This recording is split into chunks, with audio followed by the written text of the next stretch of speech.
মদ্যপ স্বামীকে পেটাতে বিয়েতে মুগুর উপহার দিলেন মন্ত্রী। চলুন ফ্রিকি নিউজে জেনে নেই এই সম্পর্কে বিস্তারিত। বিয়েতে মুগুর উপহার দিয়ে আলোচনায় ফিরলেন এক মন্ত্রী। 700 কনের হাতে উপহার হিসেবে তুলে দেওয়া হলো মুগুর। আর এই অভিনব উপহার দিলেন ভারতের মধ্যপ্রদেশের গ্রামোন্নয়ন মন্ত্রী গোপাল ভার্গব।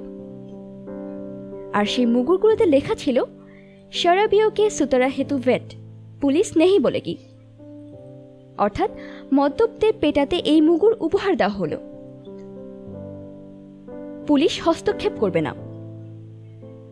শনিবার রাজ্যের সাগর জেলার গারহাকোটায় গণবিবাহের আয়োজন করা হয়েছিল। গারহাকোটা ভার্গবের নিজের শহর। গণবিবাহে উপস্থিত ছিলেন তিনি। উপহার হিসেবে সঙ্গে নিয়ে গিয়েছিলেন প্রচুর মুগুর।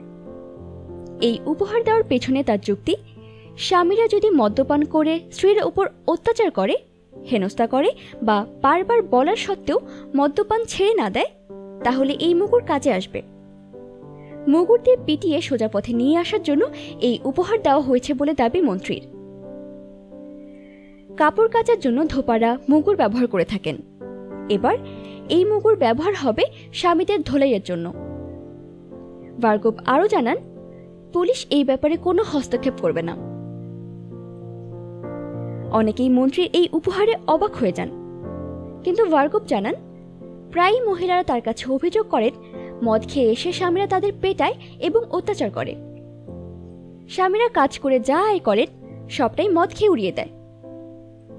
স্বামীদের পথে আনতে মুগুর দিয়ে পেটানোতে কোনো অন্যায় দেখছেন না বলে জানান ভার্গব। তার মতে এ ধরনের ঘটনাগুলো সরকার বা পুলিশ একা সমাধান করতে পারবে না, মানুষকে এগিয়ে আসতে হবে। অবৈধ মদ বিক্রি রাজ্যের একটা বড় সমস্যা। যতক্ষণ না মানুষ এর বিরুদ্ধে সরব হবে, কোনো উন্নতি হবে না। মুগুর হাতে তুলে দিয়ে কনেতে তিনি পরামর্শ দেন, মদ্যপান যে ক্ষতিকর সেটা প্রথমে স্বামীদের বোঝানোর চেষ্টা করতে হবে। তারপরেও কথা না শুনলে হাতে মুগুর তুলে দিয়ে ধোলাই দিতে হবে।